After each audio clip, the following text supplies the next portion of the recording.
Hey dudes and dudettes out there in heavy metal land. We're here for another exciting edition of the best feature on AskMetalMax.com, the Shreds from the Tomb. And of course, the lovely Lauren is here with me again. Seems like she never wants to stop being part of the action. What can I say? Lots of cool stuff to get into here. I'm going to start with you. And this week, I'm pretty excited to bring you guys this article because Zach Wild actually is selling a guitar on eBay with Loudwire. It's not just any guitar, but it's a guitar that he played. He played a song off of Book of Shadows 2 and Black Sabbath, and a song from Black Sabbath on, and it's a Hello Kitty guitar. It's a pink Hello Kitty guitar. I mean, not all Yes, pink, it but is. still thinking. I don't know. I'm a big fan of Hello Kitty. Anyone who knows me knows that. We actually have a little clip that we'll show you of Show you a it. picture of it, yeah. Check it out. Wow, isn't that... I wish I could buy it, to be honest, but I don't play guitar, so I would just hang it up. And they're pretty expensive too. I think it's set at about $256. But Does anybody out there remember the band Despised Icon? If you do, you may also remember that they broke up a couple of years ago. Well, now they're back together, and they just signed with Nuclear Blast Records. oh yeah. I mean, seriously, they're a huge favorite in the death metal / metalcore community.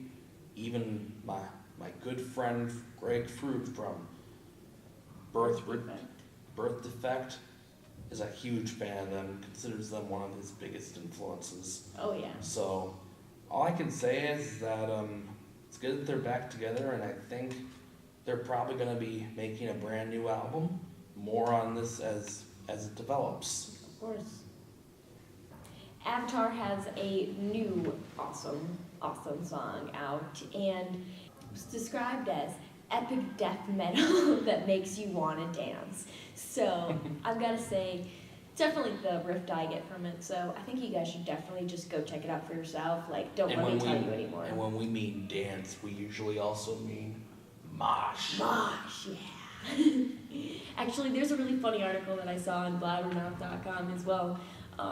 That was like a mosh pit simulator, and it was just the strangest thing ever. It was like mosh pit simulator gone wrong. We'll leave that one in the links too.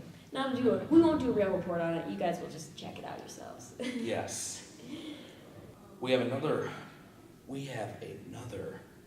death metal band signing to tell you about here.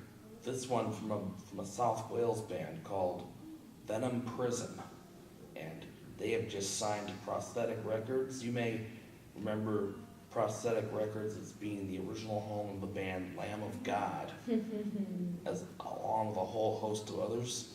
Well, I think these guys, let's hope Prosthetic does for them what they did for Lamb of God and so on. But, yeah, right. Personally, it's proof positive that, anybody who tells you that metal music is dead, well, if it was dead, why would these bands be getting signed?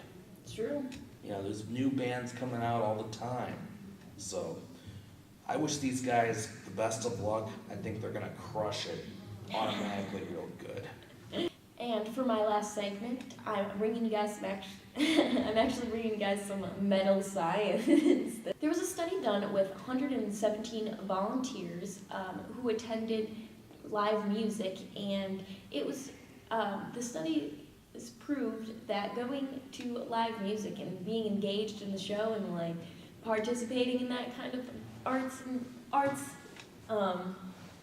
actually is a stress reliever, and it lowers your stress levels, which, I mean, pretty, like, duh, but they were, the study was actually performed measuring caritol levels and carousol levels, which are just, like, hormones that are produced in your adrenal glands, blah, blah, blah, blah, but they're pretty much just, like, indicators of whether or not, like, how stressed out you are. It's just different levels in your blood.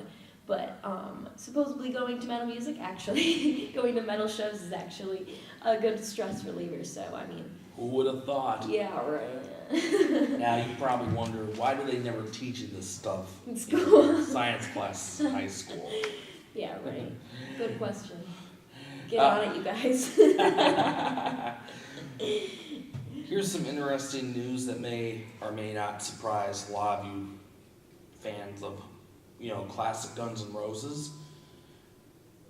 One of their drummers, Matt Sorum, best known for his drumming with the Cult, and he was also Steven Adler's replacement in Guns N' Roses during the time of the Use Your Illusion album as well.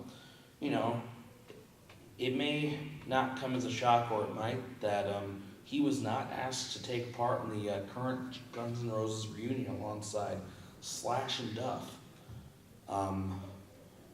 Obviously, I'm pretty sure it's something he would have loved to do, but I guess, they don't count him as, part of the original lineup to do so. Yeah. But he's a great drummer, and, he's doing lots of other stuff at the moment. And, I guess, that's just kind of how it rolls, but...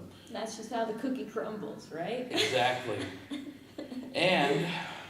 This week Max has more articles than me, but that's okay. Yes, indeed, I do. And this one's a pretty amazing doozy here. How many of you out there, everybody that follows this site, would definitely have to be a big fan of Pantera. I am, Lauren is, and Loudwire.com has come out with the number of Pantera albums that are ranked. And it talks in depth about them, but if I had to rank certain Pantera albums of my own, I would say that probably the best one would be, it would likely be Vulgar Display of Power. We were just talking about this the other day, Max. Yes, but that's how. But the thing is about Pantera is that they were the most amazing band of the 1990s to keep the genre going, even as other bands were either breaking up or going soft. They were carrying the flag. Actually, to tell you the truth, I think all of the albums that Pantera has done are just pretty amazing. Yeah, it's kind of pointless to choose which one's a rank favorite and which one isn't. But, I would say, that's the legacy they've left behind. And even though they had a pretty bad breakup in the early 2000s, you can't underestimate their influence, and you especially can't underestimate the great guitar playing of Dimebag Darrell. Of course not. It's so sad how he got his life ended on stage, and right on the anniversary of John Lennon's murder too. But you know what they say: gone but not forgotten. It's true. And here's a little bonus for y'all. If you weren't at the Once Around show this last week, you missed out. Yeah. But if you want to see what went down, like we said, we have the interview up. And the awesome clips that Max filmed up as well. Absolutely, and I think if anything, the Once Around clips are gonna blow you away. Not just the interview itself, but the live performance. It was all spectacular. When you see how it all went down, you will understand why I think they're poised for something pretty big. Yeah, definitely. So that's your local bit right then and there. But also, don't forget, whatever's happening in the local scene, we try to bring you the best accurate news possible, along with a few short clips. Of course. But again, one thing I can tell you is, if it's hot, if it's juicy, you'll hear it here on AskMetalMax.com. That's right. So, anyway, Metal Max and lovely Lauren are Signing off. That's right, sayonara for now. Adios.